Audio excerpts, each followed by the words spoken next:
నిన్న గొడ్డలిపార్టీ అధ్యక్షులు జగన్మోహన్ రెడ్డి గారు సుదీర్ఘమైన ప్రెస్ మీట్ పెట్టారు. గంటల కొద్దీ ఉపన్యాసం చెప్పారు. ఆ ప్రెస్ మీట్ లో తన కడుపు మంట కూటమి పాలన మీద, కూటమి ప్రభుత్వం మీద ఉన్న దుగ్ధ తీర్చుకోవటానికి తప్పితే, కూటమి ప్రభుత్వం మీద విషయం చిమ్మటానికి తప్పితే ఒక్క సూచన కానీ, ఒక మాజీ ముఖ్యమంత్రిగా 5 సంవత్సరాలు పరిపాలన చేసిన వ్యక్తిగా ఈ రాష్ట్ర సమస్యల గురించి కానీ, ప్రజలకు మేలు చేసే విషయాల్లో కానీ కన్స్ట్రక్టివ్ గా, నిర్మాణాత్మకంగా ఒక్క సూచన కూడా చేయలేదంటే ఈయన అసలు రాజకీయాలకి తగునా కాదా ఒకసారి ప్రజలందరూ కూడా ఆలోచించాలని చెప్పేసి నేను మనవి చేస్తా ఉన్నాను.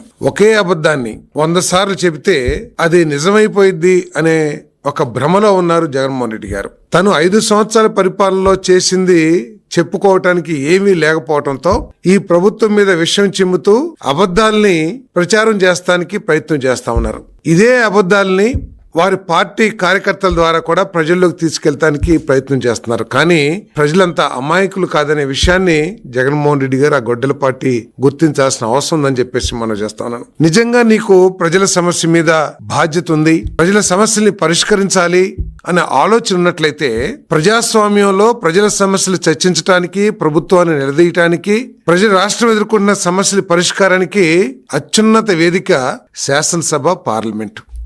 నువ్వు ఎందుకు శాసనసభకు వచ్చి నువ్వేదైతే ప్రెస్ మీట్ లో ఒకదంపుడు ఉపన్యాసాలు చెప్తున్నావో, ఎందుకు శాసనసభకు వచ్చి మీరు ప్రజల సమస్యల మీద చర్చించట్లేదో ముందు సమాధానం చెప్పాలని చెప్పేసి కూడా నేను డిమాండ్ చేస్తా ఉన్నా. నేను అంటే నువ్వు చేసిన 5 సంవత్సరాల్లో ఈ రాష్ట్రానికి చేసిన విధ్వంసం, నువ్వు చేసిన అరాచక కార్యక్రమాలు, నువ్వు చేసిన దోపిడీలు, నువ్వు ఈ రాష్ట్రంలో నిరుద్యోగ యువతి యువకులకి చేసిన గొడ్డలి వేటు బయటకు వస్తాయి, చర్చకు వస్తాయని చెప్పేసి పెరిగితనంతో వైఎస్ఆర్ కాంగ్రెస్ పార్టీ పారిపోయిందా అని చెప్పేసి ప్రశ్నిస్తా ఉన్నాను.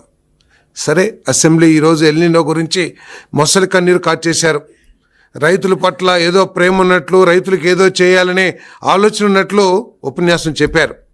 నేను అడుగుతా ఉన్నాను, సరే శాసనసభ సమావేశాల నుంచి పెరిగితనంతో మీరు అటెండ్ కావట్లేదని పక్కన పెడదాం. మీకు శాసన మండలిలో బలం ఉంది. నువ్వు ఏదైతే మొసలి కన్నీరు కారుస్తున్నావో ఎల్నినో సమస్యల గురించి, మరి మీ పార్టీ శాసన మండలి సభ్యుల్ని ఎందుకు ఎల్నినో మీద చర్చ పెట్టండి, రైతులు ఎదుర్కొంటున్న సమస్యల గురించి ప్రస్తావించండి, ప్రభుత్వాన్ని నిలదీయండి అని చెప్పేసి ఎందుకు సూచన కానీ, ఉత్తర్వులు కానీ ఎందుకు ఇవ్వలేకపోయావో ఈరోజు ఎల్నినో గురించి మాట్లాడుతున్నా నువ్వు జగన్మోహన్ రెడ్డి గారు, మీరు సమాధానం చెప్పాలి ప్రజలకని చెప్పేసి నేను భావిస్తా ఉన్నాను. నేను ఎల్నినో సమస్య మీకు ముఖ్యం కాదు, కానీ ఎల్నినో ప్రభావం మూలంగా రైతులు పడుతున్న ఇబ్బందుల గురించి, సమస్యల గురించి చర్చించడానికి సభని సజావుగా నిర్వహించడానికి తోడ్పడాలనే ఆలోచన లేదు. కానీ మీ శాసన మండలి సభ్యుడికి డిప్యూటీ చైర్మన్ పదవి వస్తే దాదాపు 4-5 గంటలు పొగడటానికి, ఆ వ్యక్తిని పొగడటానికి, మీ గొడ్డల పార్టీ గురించి పొగడటానికి, లేకపోతే ప్రభుత్వం మీద బురదలటానికి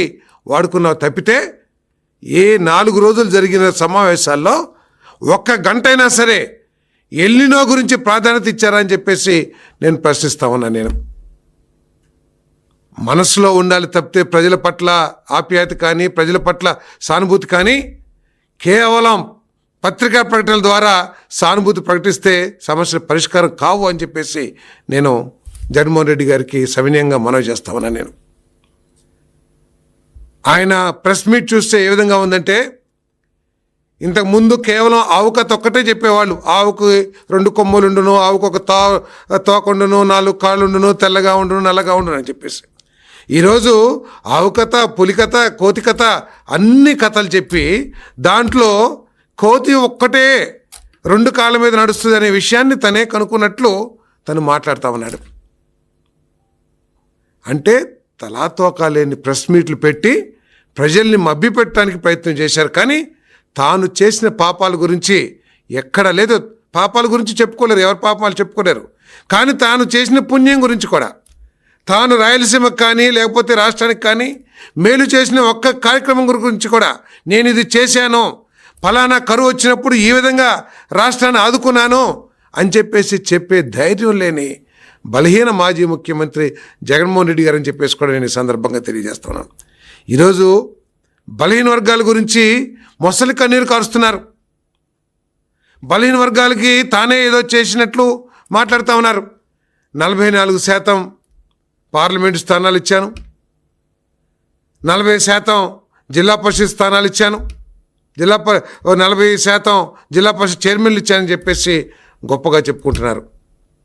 జగన్మోహన్ రెడ్డి గారు మీ నిర్వాకం మూలంగా, మీలో బలహీన వర్గాల పట్ల చిత్తశుద్ధి లేకపోవటం మూలంగా 34% రిజర్వేషన్ పొందుతున్న బలహీన వర్గాలు, స్థానిక సంస్థల్లో రిజర్వేషన్ పొందుతున్న బలహీన వర్గాల కోసం నీకు ఎటువంటి దయ ప్రేమ లేదు. కాబట్టి హైకోర్టు వ్యతిరేకమైన జడ్జిమెంట్ ఇచ్చినప్పుడు కనీసం సుప్రీంకోర్టుకి వెళ్ళి బలహీన వర్గాల తరపున పోరాటం చేయాలనే ఆలోచన కూడా చేయకపోవటం నీకు బలహీన వర్గాల మీద ఉన్న అభిప్రాయం ఏమిటో స్పష్టమైందని చెప్పేసి కూడా ఈ సందర్భంగా తెలియజేస్తాను. నీ చేతకానితనం మూలంగా, నీలో చిత్తశుద్ధి లేకపోవడం మూలంగా 16 నువ్వేదో 10 మందికి ఎంపీ సీట్లు ఇచ్చాను, లేకపోతే 11 మందికి జిల్లా పరిషత్తులు ఇచ్చాను, లేకపోతే ఒక 200-300 మందికి జెడ్పీటీసీలు ఇచ్చానని చెప్పుకున్నావో, ప్రజాస్వామ్యానికి పట్టుకొమ్మలైన పంచాయతీలు 16,800 మంది బలహీన వర్గాల సోదరీమణులు పంచాయతీ ప్రెసిడెంట్లు అయ్యే అవకాశాన్ని, ఎంపీటీసీలు అయ్యే అవకాశాన్ని అన్నిటిని కూడా కాల రాసిన విషయం వాస్తవం కాదా అని చెప్పేసి నేను జగన్మోహన్ రెడ్డి గారు అడుగుతా ఉన్నాను. మీరు ఇప్పుడు అంటున్నారు చంద్రబాబు నాయుడు గారు కోర్టులో ఓడిపోతుందని కూడా తెలిసి ఇచ్చారు 34% అని చెప్పేసి. నేను ప్రశ్నిస్తా ఉన్నా. నేను మొట్టమొదటిగా 34% రిజర్వేషన్ ఇచ్చిన వ్యక్తి ఎవరండి? 1995లో ముఖ్యమంత్రిగా ఉన్న చంద్రబాబు నాయుడు గారు చట్టం చేసి, పంచాయతీరాజ్ చట్టం చేసి 35% ఇచ్చిన వ్యక్తి చంద్రబాబు నాయుడు గారు అని చెప్పేసి మనం చేస్తా ఉన్నాను.